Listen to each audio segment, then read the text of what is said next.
Manalangin. Ama naming Diyos, makapangyarihan sa lahat, kami po ay nagpapasalamat sa umagang ito sa pag-iingat ninyo, patuloy na pagpo-provide ng aming pangangailangan sa panibagong kalakasan at higit sa lahat sa oportunidad na kami po ay makapagpuri at makapagsamba sa inyo. Dalangin po namin na sa umagang ito, patuloy niyo pong katagpuin ang aming mga kalalagayan, hindi lamang material, maaring may mga pangangailangan ding pisikal, pero higit sa lahat, ang aming pangangailangang spiritual. Maaring may mga kasamahan kami na nandoon sa panghihina, maaring nandoon sa pagdududa sa inyong magagawa. At alam po namin na ito po ay normal bilang isang tao, pero sa tuwing kami po ay titingin sa inyong kadakilaan, katapatan sa buhay namin, ang lahat po ng mga bagay na ito ay unti-unting nawawala at nalulusaw at napapalitan ng isang matibay na pananampalataya sa inyo bilang aming Diyos at pinangahawakan namin ang inyong mga pangako sa inyong mga salita. At dalangin po namin, gamitin niyo po ang bawat pamilya, ang bawat individual na bumubuo sa iglesia na ito na aming maipalaganap ang mensahe ng mabuting balita at maabutan niyo kaming nagtatapat sa aming paglilingkod. Kami man ay bata, anuman ang aming lagay sa buhay, at alam namin na anuman ang aming edad, anuman ang estado ng aming buhay, meron kayong layunin sa buhay ng bawat isa at kami ay maaari ninyong kasangkapanin para sa inyong dakilang kalooban.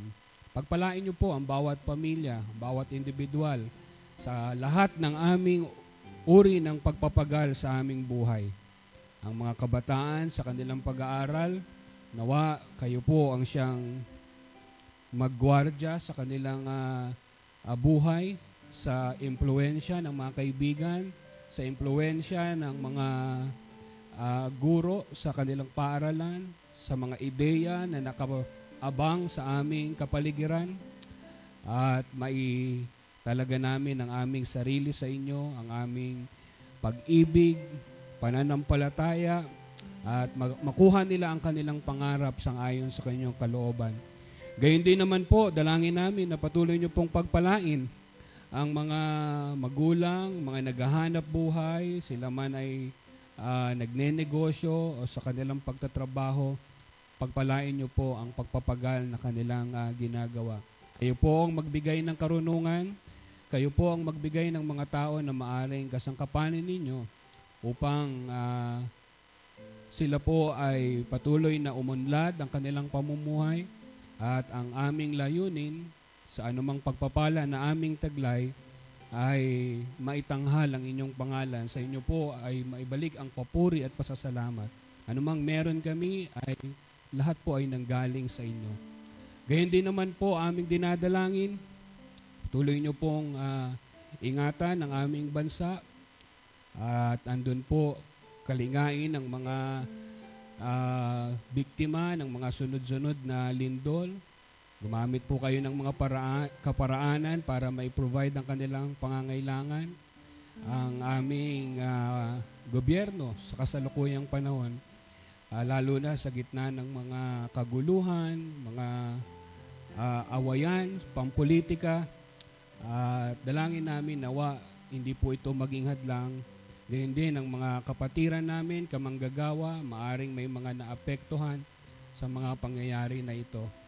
At ang lahat po ng ito ay inilalagak namin sa inyong kamay ng may buong-buong pananampalataya. Ito po ang aming dalangin sa matamis na pangalan ng aming Panginoong Hesus. Amen at amen. Maaari na po tayong makaupo. Magandang umaga po sa ating lahat at tayo po ay dadako na sa pag-aaral natin sa umagang ito. At inaanyayahan ko po kayo na buksan ang inyong mga Biblia in the book of John.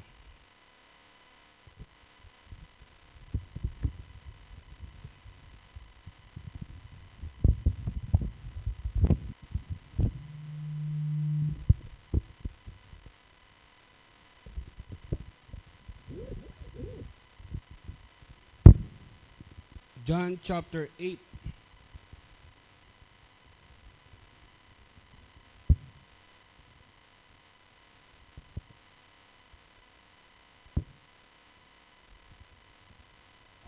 Nabasa na po natin to kanina sa ating scripture reading at hindi na po natin uulitin. Pero gusto ko lamang pong bigyan ng diin ang dalawang talata, and that is John chapter 8 verse number 6 up to verse 7 bago tayo magsimula sa ating pag-aaral sa umagang ito.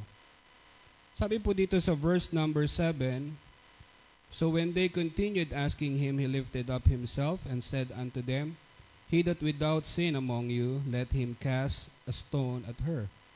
And again he stooped down and wrote on the ground." Sorry, verse number 6. Kalimutan natin. 7 and 8 pala yung binasa ko. Verse number 6. "This they said, tempting him, that they might have to excuse him.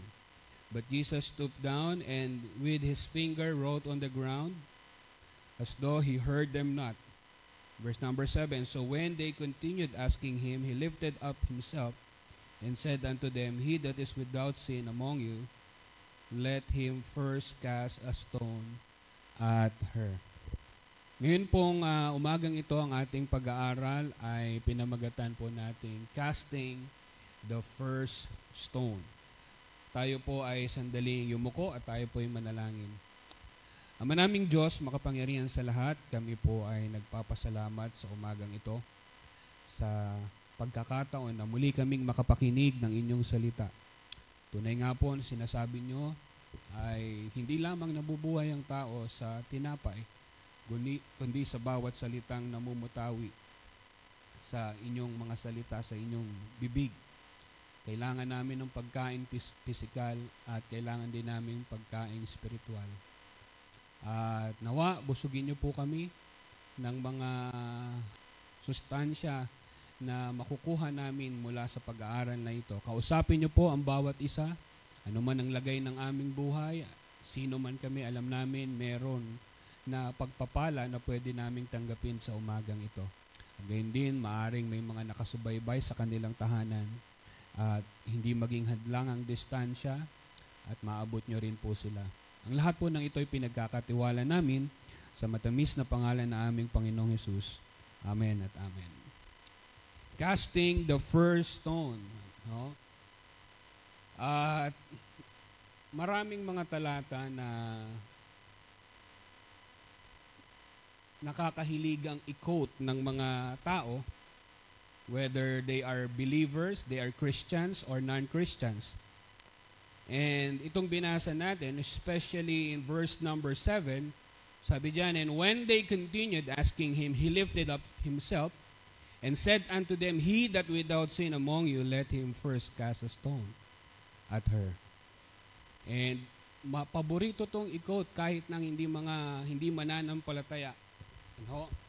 Kapag sila ay sinisita, kapag sila ay pinupuna, no? Palagi ang sasabihin nila, kung sino mang walang kasalanan, siya ang unang bumato. No? And one of the other verses na madalas i-quote, just to make an excuse of sin, ayan po ay Matthew chapter 7 verse 1. Sabi ng Matthew chapter 7 verse 1, "Judge not, that ye be not judged." No? Kapag merong nabuking na, nahuli na, and they will quote this verse, "Huwag niyo akong husgahan. Nang sa gayon, huwag din kayong husgahan." Now let us go to this chapter, John chapter 8. At dito makikita natin yung larawan, yung senaryo kung saan merong isang babae, according to our text, ay nahuli siya. No? She was caught in the act, committing adultery. And I don't know ano ang problema, bakit babae lang ang hinuli, kinaladkad sa kahihiyan. Asan yung lalaki, no? Hindi natin alam, pero alam natin, mayroong isang babae na she was guilty of committing adultery, and there was a group of people na hinatak siya, kinaladkad siya. And sa kanyang ginawa, walang tanong kung ito ba ay guilty or not. Kasi nga, sabi nga doon, hindi niya maitatanggi. She was caught in the act. And we can just imagine, ano yung nararamdaman ng babae na ito? Maybe she was rebellious, lumalaban siya, no? Pinagtatanggol niya yung kanyang sarili. Or maybe, habang kinakaladkad siya ng mga tao at inihihiya, nandun yung kanyang takot sa kanyang sarili, ano yung kanyang pwedeng sapitin. And kung titignan natin sa mga talata na ating binasa kanina sa ating scripture reading, hindi naman talaga itong babae na ito yung target. Hindi naman talaga siya yung gustong puntiryahin ng mga tao na ito. These religious people, these people who are called sacred, these people who are called religious, no? Mga relihiyosong tao. She is not really the target, but the target is, sino po yung target? According to our text, it is the Lord Jesus Christ. Ang Panginoon yung kanilang nais na puntiryahin. Ang Panginoon yung gusto nilang ilagay sa very difficult situation. Gusto nilang gumawa ang Panginoon. They provoke Jesus Christ to make a wrong decision. Pero napahiya sila. Kailangan ng Panginoon na magdesisyon. Kailangan ng Panginoon na pumili. Let us look at verse number 5.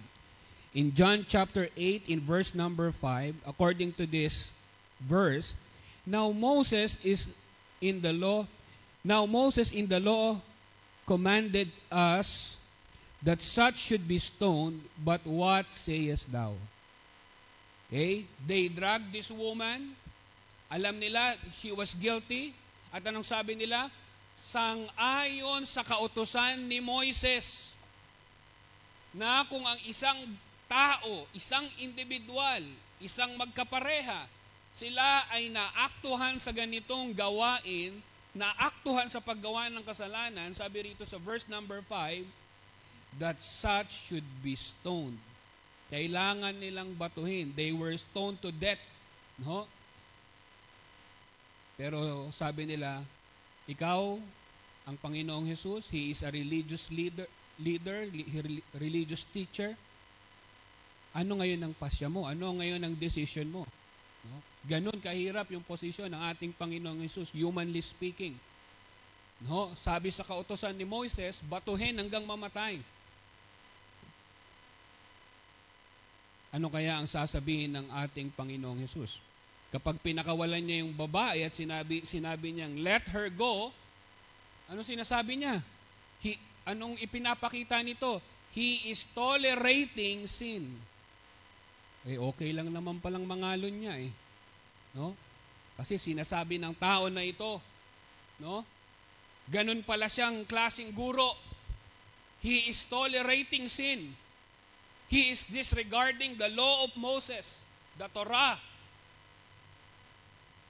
At kung sabihin naman niya na, sige, batuhin niyo hanggang mamatay. During that time, they are under the Roman law, at yung pagbato hanggang mamatay, ay hindi na po siya practice during that time. Kaya nga, ang ating Panginoong Hesus, hindi nila maipako sa krus, hindi nila magawa ito basta-basta without Pilate. Kailangan pa nilang humarap kay Pilato, kailangan pa nilang magkaroon ng kangaroo court para ang Panginoong Hesus ay maipako sa krus, sapagkat hindi nila pwede gawin ito basta-basta. Ang maaalala natin na binato nila hanggang mamatay ay si Stephen. And they are not proud of it. This is something na hindi sila pwedeng magmayabang. Ginawa nila ito out of justice. Walang katarungan, no? Pinagtulungan nila si Stephen. At hindi ito yung practice na normal na kanilang ginagawa. Very barbaric, without justice. At gayon din dito sa babae na ito, hindi nila habol yung justice. Wala silang pakialam sa katarungan. Ang habol nila, ilagay ang Panginoong Hesus sa very difficult situation, sa isang problema, at ipakita, talunin, ipahiya ang Panginoong Hesus, but they are surprised ano yung naging response ng ating Panginoong Hesus. And so ngayong umagang ito, gusto ko pong makita natin ang tatlong bagay hinggil dito sa tagpong ito. Number one, we will see here the ruthless accusation. And that is verse number 3 up to verse number 6. But let us read first verse number 3 up to verse number 4. Sabi dyan sa verse number 3, and the scribes and Pharisees brought unto him a woman taken in adultery. Nahuli siya sa akto. No? And when they had set her in the midst, andun na, pinapahiya nila lahat ng mga taong nakapaligid. Sabi nila, itong tao na to makasalanan. And when you point your finger to someone, ang ibig sabihin nun, malinis ka. No? Diba? Parang sa flood control eh. Meron tayong pangalan ng mga politiko na corrupt. So pag wala yung pangalan mo doon, ang assumption, malinis ka. No? So yun ang nangyayari. No? Ang tanong, sino bang malinis? Sila na mga nagtuturo, yun ang assumption nila.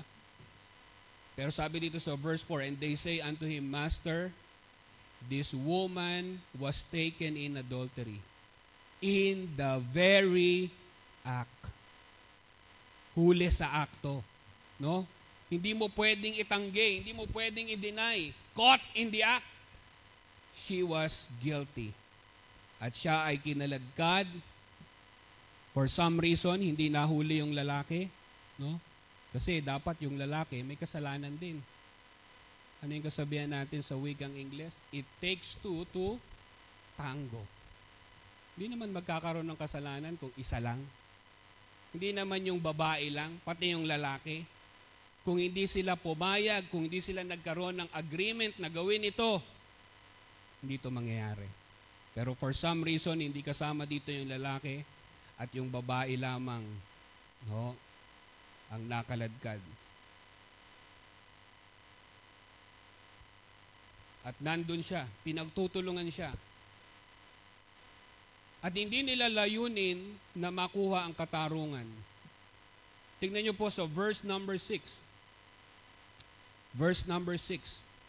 This they said, tempting him. Sino yung tinatempt nila? Ang Panginoong Jesus. That they might have to accuse him. Gusto nila ang Panginoong Jesus gumawa ng maling desisyon so that they can accuse him. But Jesus stooped down with his finger, wrote on the ground, as though he heard them not. Now, maraming mga tao, they will use these verses in the wrong context. No? In the wrong interpretation. Pwedeng may mga tao na sabihin nila na, tignan nyo ang Panginoong Yesus, may babaeng nangalon niya, pero ang Panginoon pinagtatanggol siya. Ang Panginoon minamahal siya. So they can assume na pwede naman pala tayong maging ganito at mahal tayo ng Panginoon. No? Pero mali po ang paliwanag, mali po ang ating pagkaunawa. We have to understand that adultery is very wrong. Sabi ng Panginoong Yesus in Matthew chapter 5 verse 28, Matthew chapter 5 verse 28, but I say unto you, that whosoever looketh on a woman to lust after her had committed adultery with her already in his heart. Wala ka pang ginagawa, tinitignan mo pa lang, sa isip mo pa lang, sabi dito, you are guilty of adultery. Verse 29, and if thy right eye offend thee, pluck it out and cast it from thee. For it is profitable for thee that one of thy members should perish and not thy whole body should be cast into hell. And if thy right hand offend thee, cut it off and cut it from thee, for it is profitable for thee that one of thy members should perish and not thy whole body should be cast into hell. No?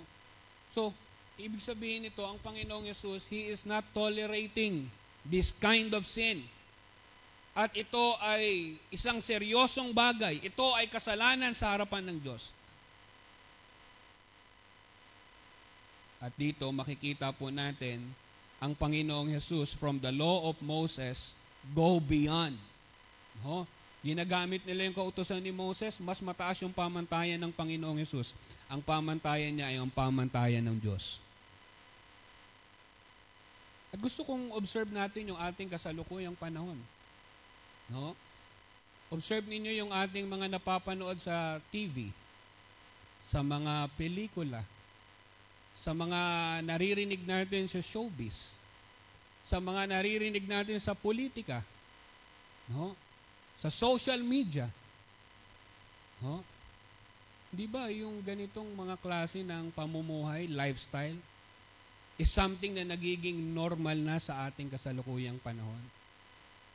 Yung mga hiwalayan, pagsasama na hindi nagpapabasbas o walang kasal, no? Nagsasama sila, live-in, tawag natin, para anytime pwede silang maghiwalay pag ayaw na nila. Or yung iba naman ang kaisipan testing muna kung talagang tayo sa isa't isa. No? Tumira muna tayo sa isang bubong, subukan natin kung talagang tayo para sa isa't isa.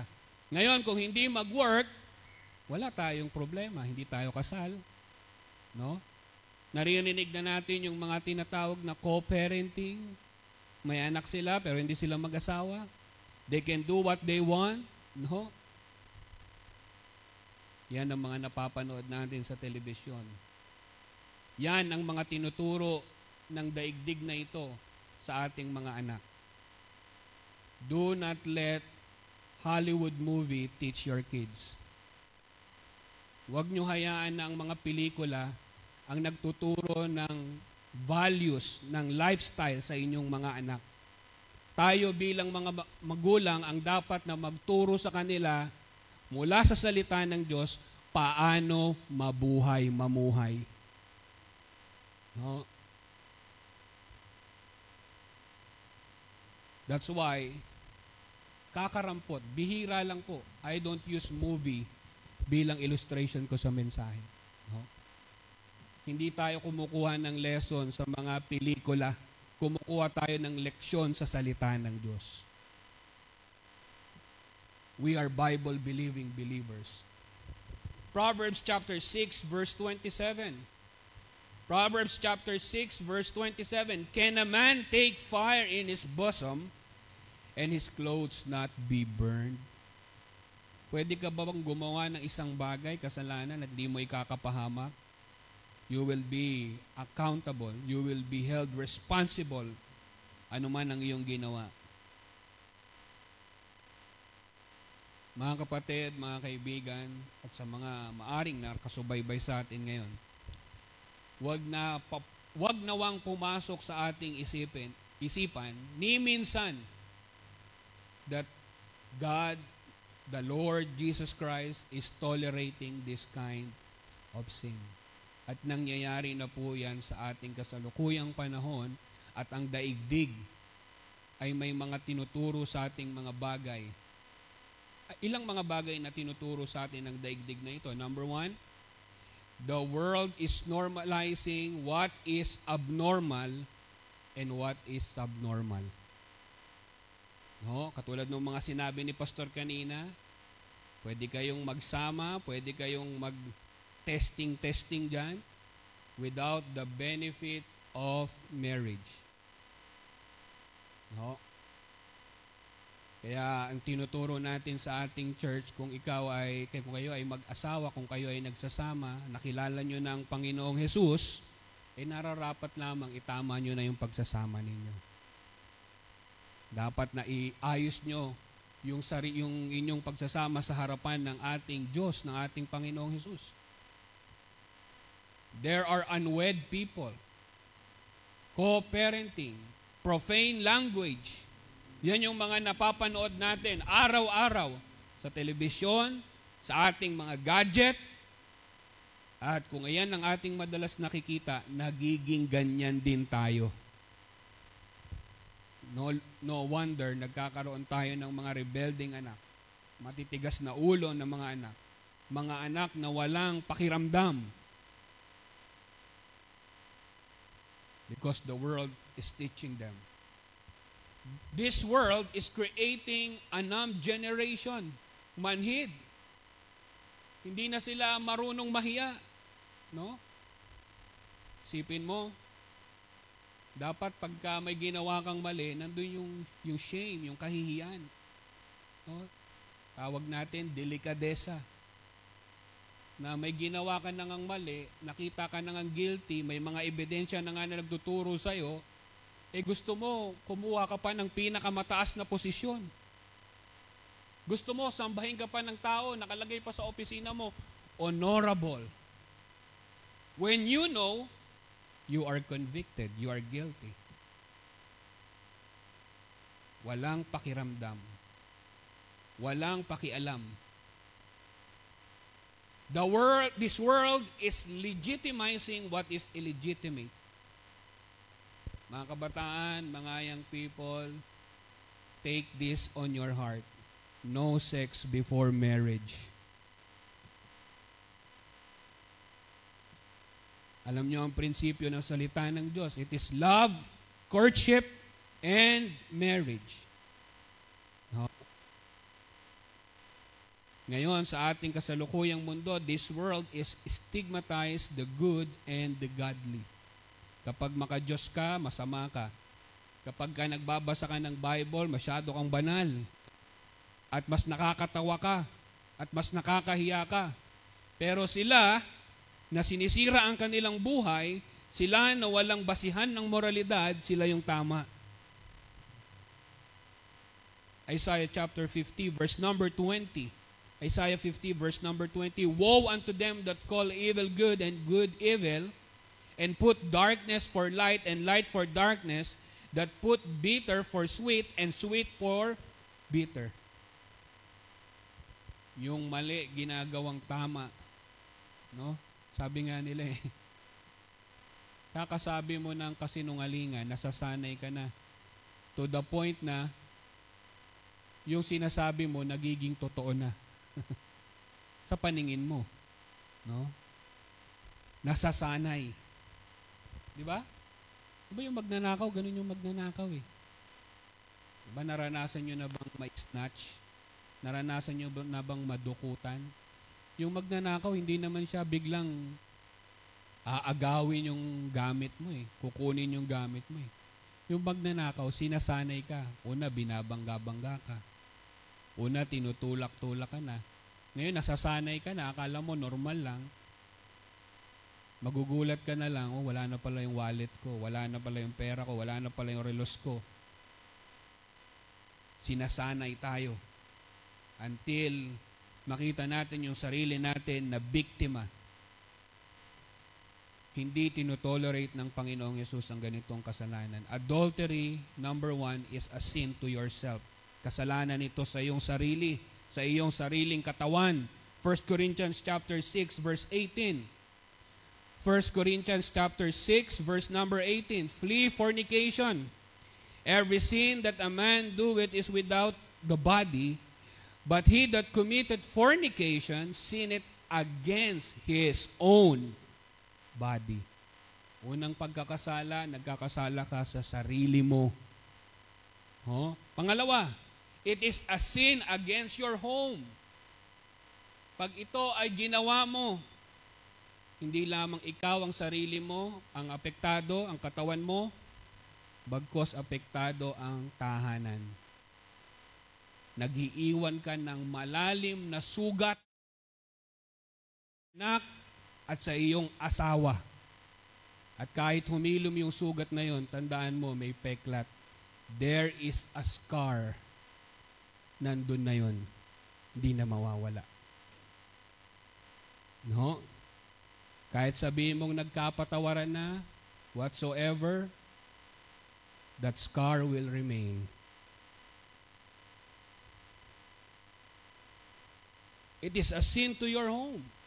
It is a sin against your church. Sipin nyo na lamang po, when we do this, hindi lang tayo nagkasala sa ating sarili, sa ating tahanan, bagkos sa iglesia na ating kinabibilangan. Romans 12 verse number 5. Romans 12 verse number 5. So we being many are one body in Christ, and everyone members of another. Hindi po tayo, wala naman silang pakialam sa buhay ko No? Ano sabi ni Cain? No? Sabi niya doon, am I my brother's keeper? Tagapag-ingat ba ako ng kapatid ko? Trabaho ko ba yun? Ano bang pakialam ko sa kapatid ko? Of course, kapatid mo yun eh. Kaya pag merong nahulog sa kasalanan, nasasaktan din tayo. Nadadamay tayo. Nakakaladkad tayo sa kahihiyan. Kasi magkakapatid tayo sa pananampalataya. 1 Corinthians chapter 3 verse 17. 1 Corinthians 3:17. If any man defile the temple of God, him shall God destroy, for the temple of God is holy, which temple ye are. Tayo ang templo ng Diyos. And then lastly, hindi pa pala. Adultery is a sin against nation. Tingnan niyo po sa Deuteronomy chapter 22 verse 22. 22:22 in the book of Deuteronomy. If a man be found lying with a woman married to an husband, then they shall both of them die. Ganun kahigpit. No, during the Old Testament. Mahuli ka, di ba? Both the man lay with the woman, and the woman shalt thou put away evil from Israel. So kapag nahuli sila during that time, pareho sila, merong death penalty. Kasi bakit ganun ang patakaran ng Diyos during the Old Testament? He wants to keep His nation pure. No? So, sin is against the nation. Adultery is a sin against the nation. And adultery is a sin against the Lord. Tignan niyo po si David. Si David, guilty rin siya in committing adultery. In Psalm 51 verse number 4. Psalm 51 verse number 4. Against thee only have I sinned, and done this evil in thy sight, that thou mightest be justified when thou speakest, and be clear when thou judgest. So, kasalanan ito sa pamilya natin, sa tahanan, sa sarili natin, sa iglesia na kinabibilangan natin, sa bansa kung saan tayo nabibilang. Pero sabi ni David, beyond all of that, higit sa lahat, sa Diyos, no? Sa aking Panginoon, ako ay nagkasala.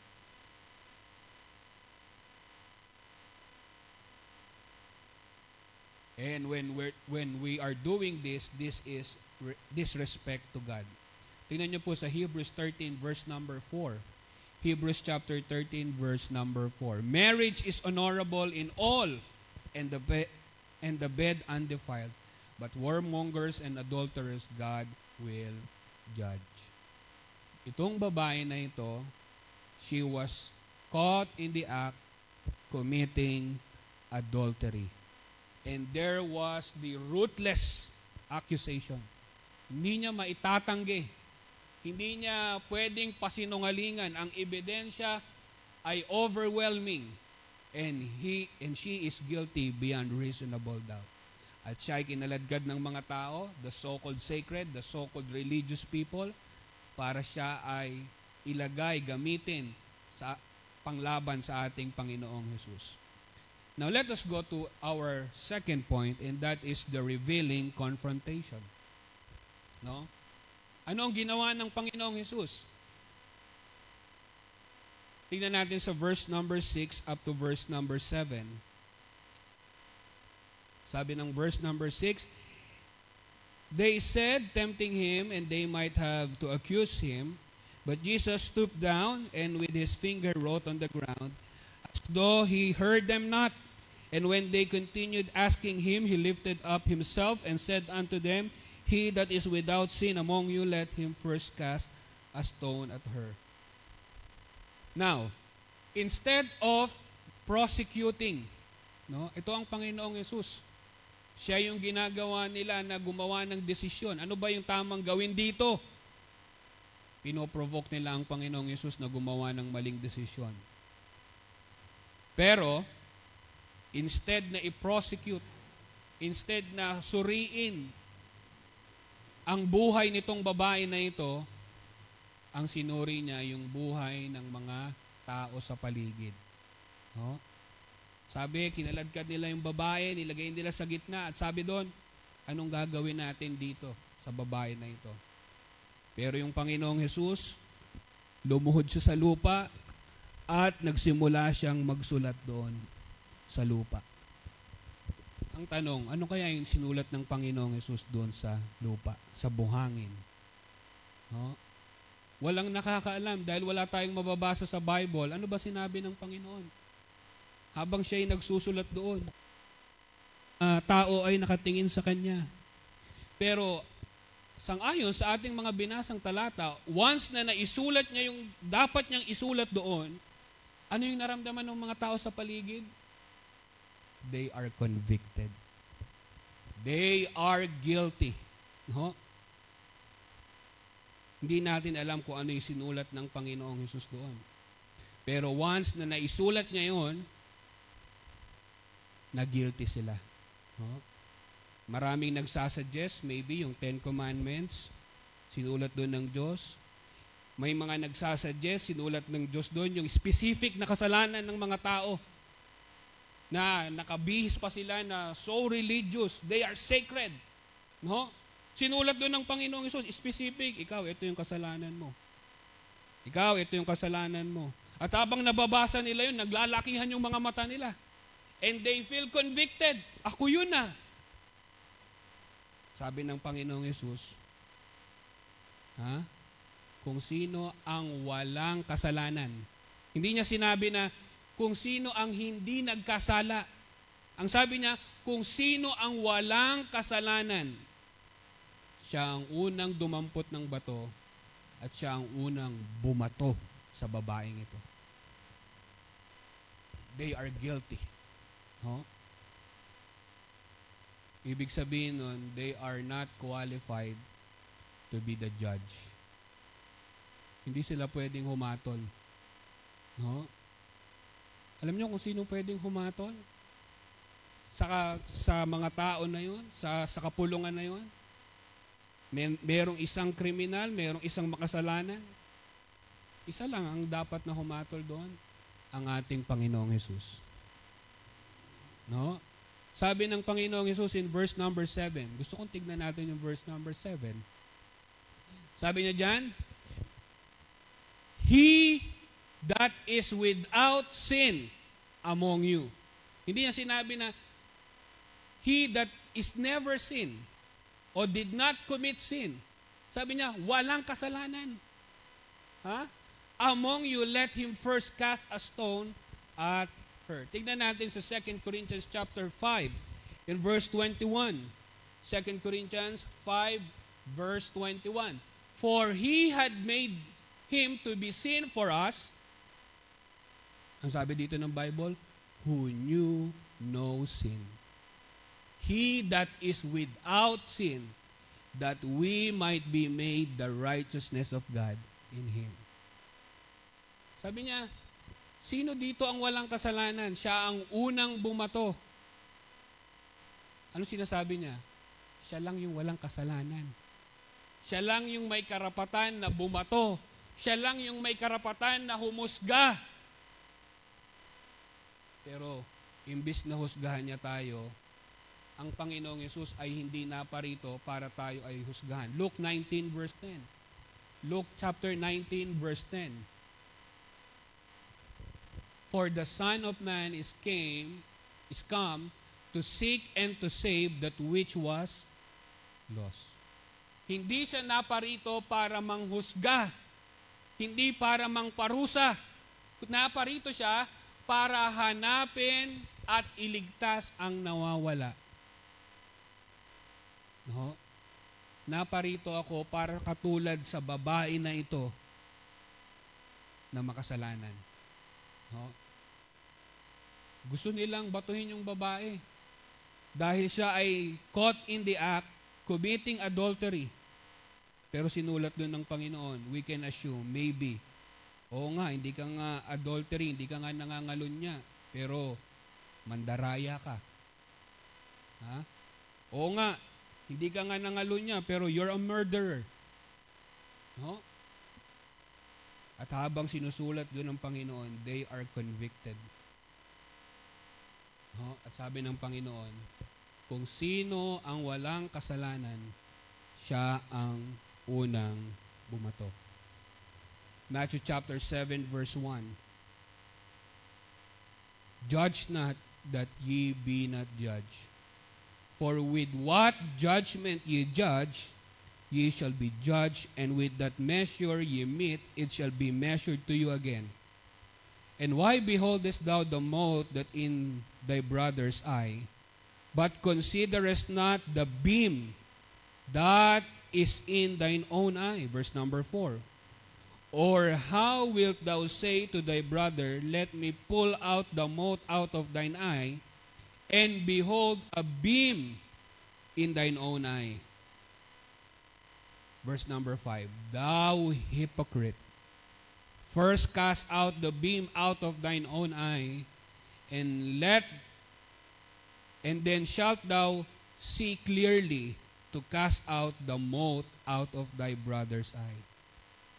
So, anong tinuturo sa atin dito ng Panginoon? Masama bang humusga? Masama bang humusga? No. Ang tinuturo sa atin ng Panginoong Hesus dito, bago ka humusga, tiyakin mo tama yung husga mo. Ang kinokontra ng Panginoong Hesus dito, yung pagiging hypocrite. Hipokrito.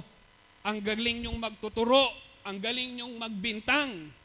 Pero nung sinulat na ng Panginoong Hesus doon, guilty rin pala kayo. Tinatago nyo lang sa magagara ninyong damit.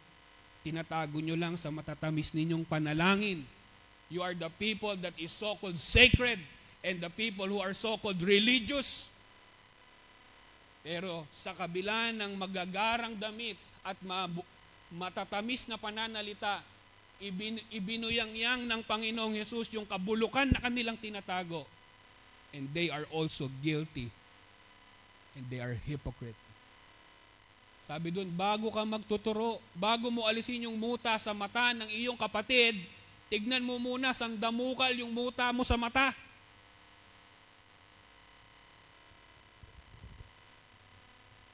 Make a righteous judgment. It's not wrong to judge. In fact, the Bible is encouraging us to judge. But make sure it is a righteous judgment.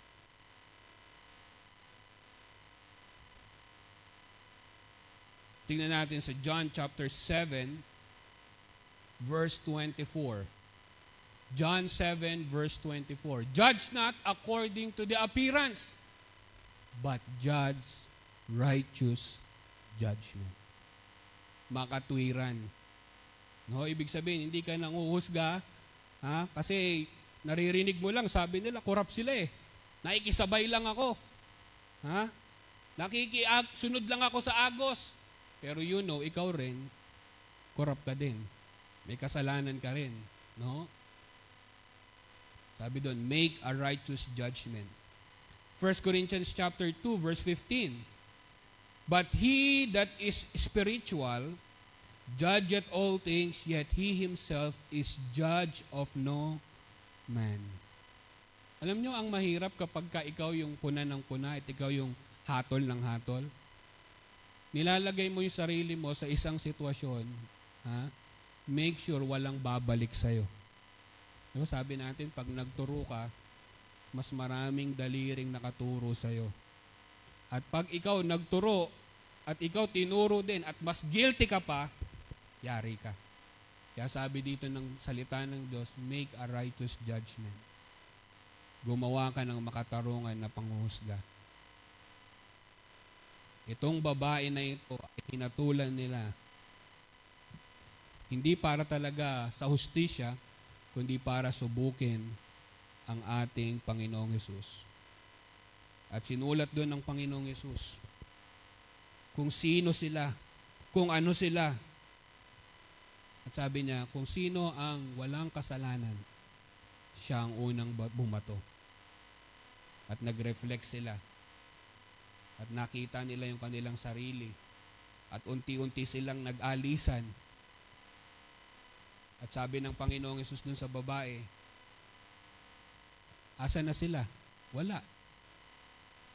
Hindi nila ako binato, hindi nila ako hinusgahan. At ang pinakamagandang sinabi ng Panginoong Hesus, kahit ako, hindi kita huhusgahan. Kahit ako. Ako nga lang yung karapat-dapat. Ang Panginoon nga lang ang karapat-dapat na dumampot ng bato. Ang Panginoon lang ang dapat na humusga. Pero sabi niya, kahit ako, hindi kita huhusgahan. And so makikita natin, number 3, for our third point, we will see the redeeming transformation. And that is in verse number 10 up to verse number 12. Sundan niyo po sa inyong mga tangan na Biblia. When Jesus said, had lifted up himself and saw none of the woman, he said unto her, Woman, where are those thine accuser? Asa na sila? Had no man condemned thee? She said, No man, Lord. And Jesus said unto her, Neither do I condemn thee. Go and sin no more. Verse number 12, Then spake Jesus again unto them, saying, I am the light of the world.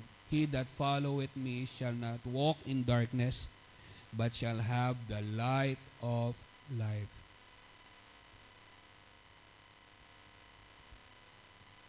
Ano sinasabi ng Panginoong Hesus sa babae na ito?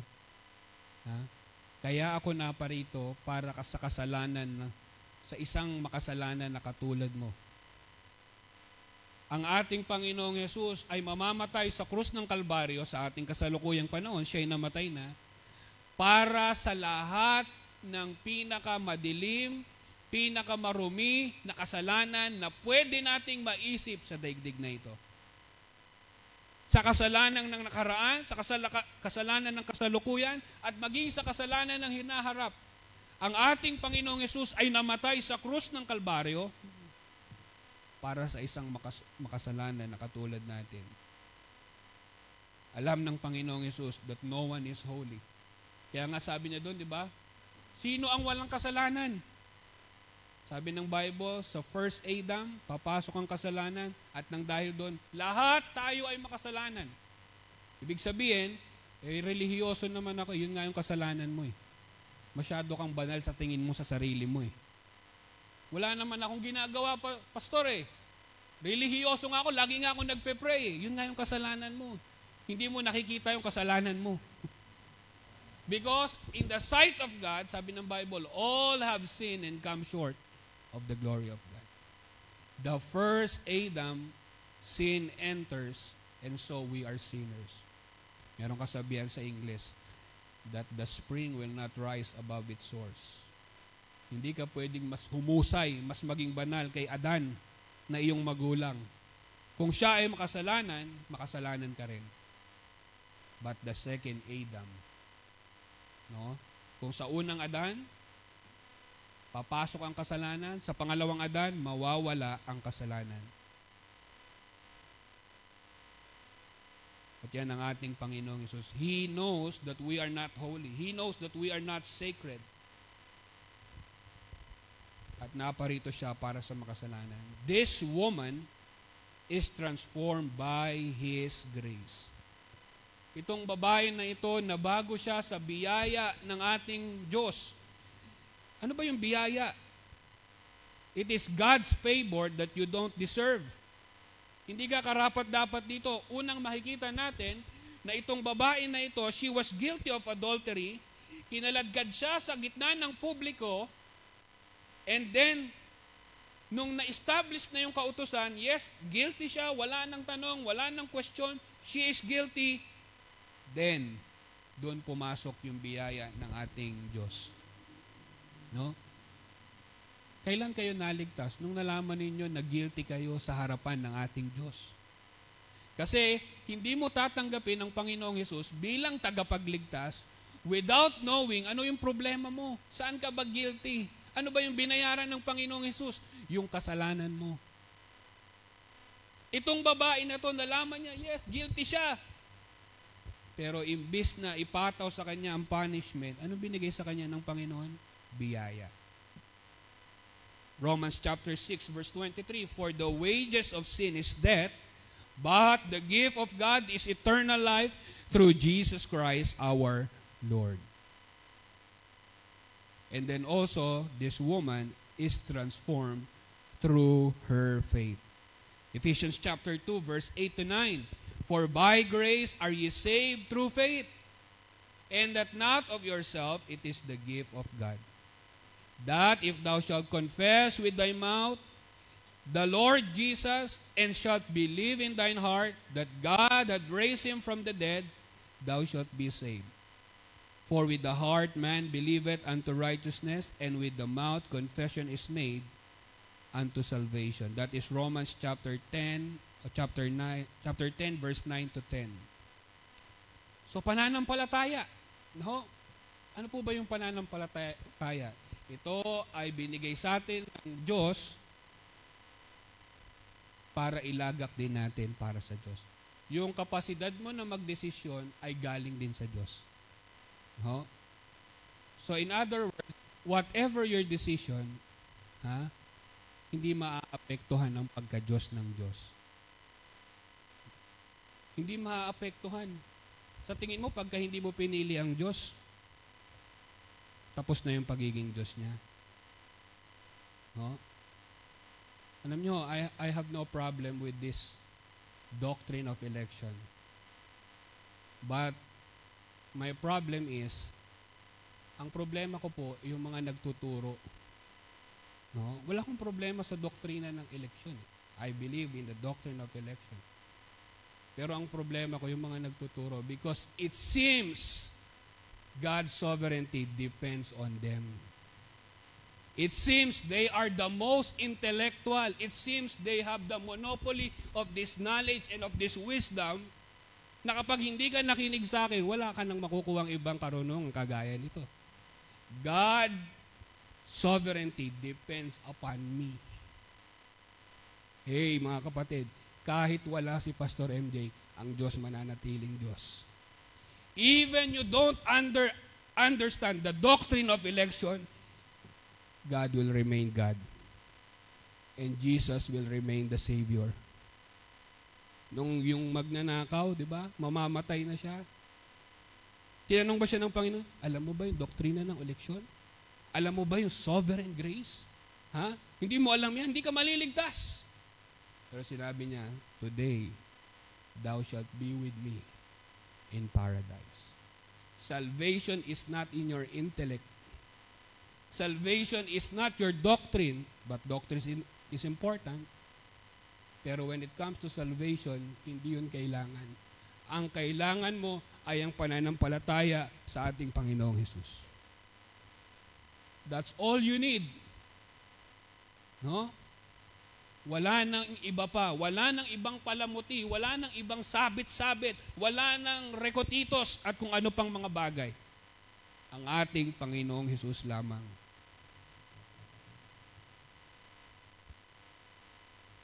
At ang babae na ito, she is transformed through faith. And number 3, she is transformed unto good works. Ephesians chapter 2, verse 8, for by grace are ye saved through faith, and that not of yourself, it is the gift of God. Not of works, lest any man should boast. Verse number 10, for we are His workmanship, created in Christ Jesus unto good works, which God had before ordained that we should walk in them. No? Hindi natin kailangan ng good works para tayo maligtas, pero kung ligtas ka, you need good works. You need to produce good works. You need to walk the talk. Kung sinasabi mong ligtas ka, gawin mo, ipakita mo. Faith without works is dead. No? Kahapon nga kwentuhan kami. Then sabi ni Sister Ami, asawa ni Pastor Chris, nung kami nga noon, Katoliko pa kami. No? Naku, yung Bible, hindi mo yan pwedeng makita kahit saan. Nasa isang lugar lang yan, bawal yan maalikabukan, bawal yan yung ihagis-hagis mo. Ganun kasagrado sa amin ang Bible.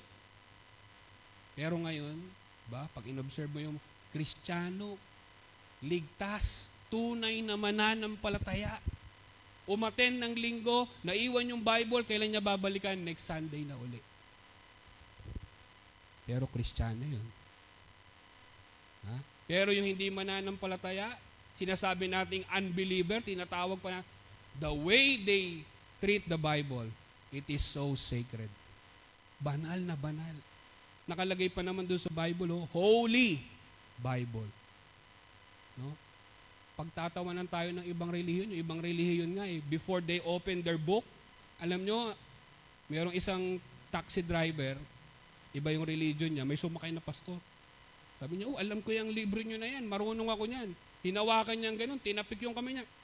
Hindi po ganyan ang paghawak sa libro namin.